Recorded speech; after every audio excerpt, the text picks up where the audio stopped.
नोरमा group, जो सोचता है वो करता है। आपके अपने सपनों का आशियाना। विधानमंडल का आज तीसरा दिन है और तीसरे दिन बजट पेश होने के बाद से आपको, जैसा कि पहले से हम बताते आ रहे हैं, कि जम करके सत्ता और विपक्ष के बीच में हंगामा होगा और एक दूसरे पर आरोप प्रत्यारोप का दौर शुरू होगा। लेकिन इस बीच में आपको बता दें कि कई ऐसी बातें खुल करके सामने आने लगी हैं जिसमें विपक्ष और सत्ता पक्ष के बीच में तू मैं शुरू हो चुकी है। इन्हीं सब मुद्दों को लेकर के हमने आपको पिछली खबर में बताया था कि किस तरह से विपक्ष और विपक्ष के सबसे बड़े नेता कहे जाने वाले भाई वीरेंद्र ने अपनी बातों को रखा था, लेकिन वो माकूल तरह से बजट को लेकर के पूरी बात नहीं रख पाए थे। वो छोटे शब्दों में उन्होंने अपनी बात रखा था और बजट से असंतुष्टि व्यक्त की थी, लेकिन कारण उन्होंने बहुत सारे नहीं बताए थे।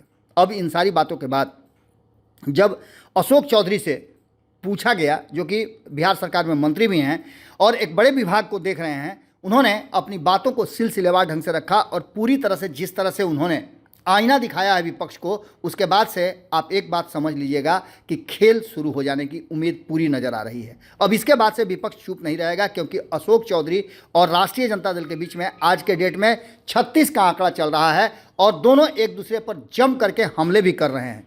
अशोक चौधरी ने अपनी बातों को रखते हुए कहा कि किसकी बात कर रहे हैं आप, किस विपक्ष के हमले की बात कर रहे हैं, क्या कहेगा विपक्ष? विपक्ष के पास कोई सवाल है क्या? विपक्ष के पास तो ये भी जानकारी नहीं है कि बजट 3,17,000 करोड़ का कैसे बना, क्योंकि 24,000 करोड़ पर उन्होंने बजट को स्टॉप किया था और आज अगर गुणा करिएगा तो विपक्ष गुणा भाग भुला जाएगा कि आखिर नीतीश कुमार जी ने इतना विकास कैसे किया।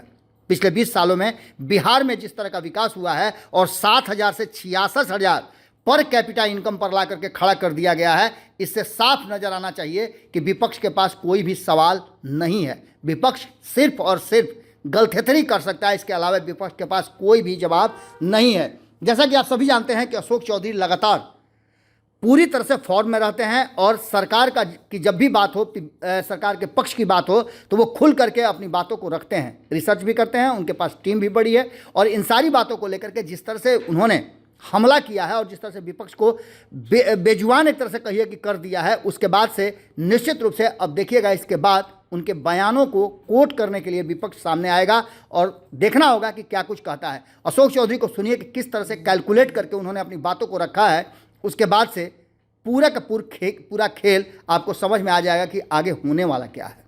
सुनिए क्या कह रहे हैं अशोक चौधरी। कैसे देख रहे हैं इस बजट अरे विपक्ष लगातार सवाल उठा रहा है कि बजट भाई विपक्ष का 3,17,000 करोड़ के बजट का सेंस ही नहीं है। विपक्ष को तो पता ही नहीं चल रहा है ना। उर्दू के विद्यार्थी को फिजिक्स में बैठा दीजिएगा तो कैसे पता चलेगा कि क्या है।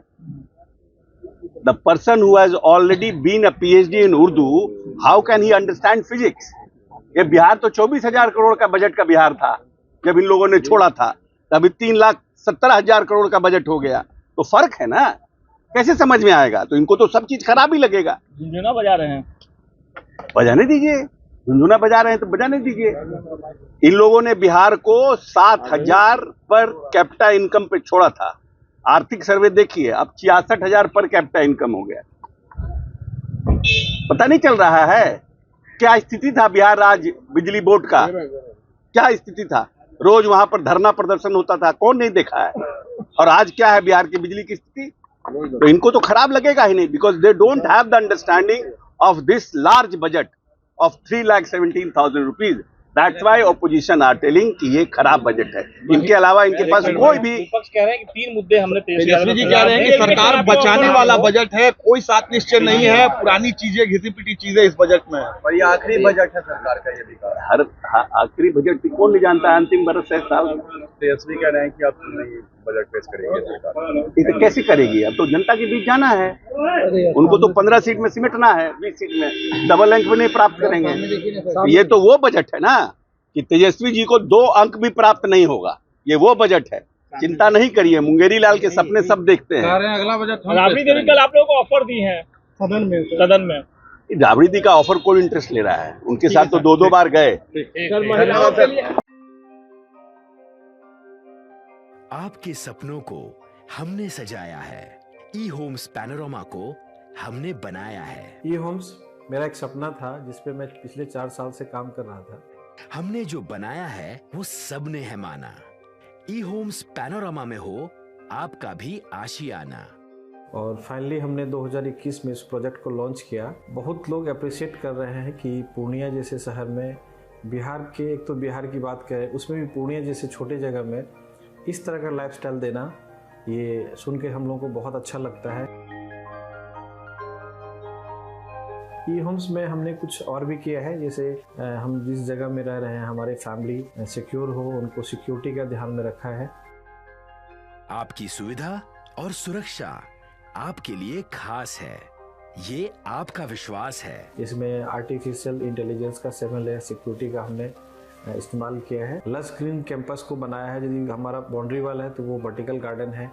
ये जितनी भी फैसिलिटी होता है एक इंटरनेशनल टाउनशिप में ई होम्स है, ये हम लोग विश्वास नहीं कर पा रहे हैं। जो भी हमारे मित्र दोस्त या जो भी हमारे बाहर के बाहर आते हैं तो हम लोगों को बहुत अच्छा सुनने को मिलता है और बहुत अच्छा क्रेडिट मिल रहा है। वो सारा हमने सिर्फ एक बिल्डिंग नहीं बनाया, हमें एक बहुत अच्छा लाइफस्टाइल दिया ई होम्स में, और मेरा एक सपना था जिसको मैं आज फुलफिल होते हुए देख पा रहा हूँ। ये आपका आवास है। ई होम्स पैनोरामा में अब आपका निवास है। E Homes Panorama, luxurious lifestyle redefined. Panorama Group, जो सोचता है वो करता है। अगर ये वीडियो पसंद आई और वह बिहार के राजनीति और बिहारियत से सरोकार रखेनी तो सब्सक्राइब बटन दबा के चैनल के सब्सक्राइब कर ली। ओजे एगो घंटी बा, ओकरा बटन दबा देला से कुल सटीक और मारक खबर रुआ मुफ्त में मिल जाई। अगर रुआ पत्रकारिता के हमनी के नया प्रयोग में सहयोग कर चाहतानी तो ज्वाइन बटन दबा दी। पेटीएम नंबर नोट कर ली 9386816700।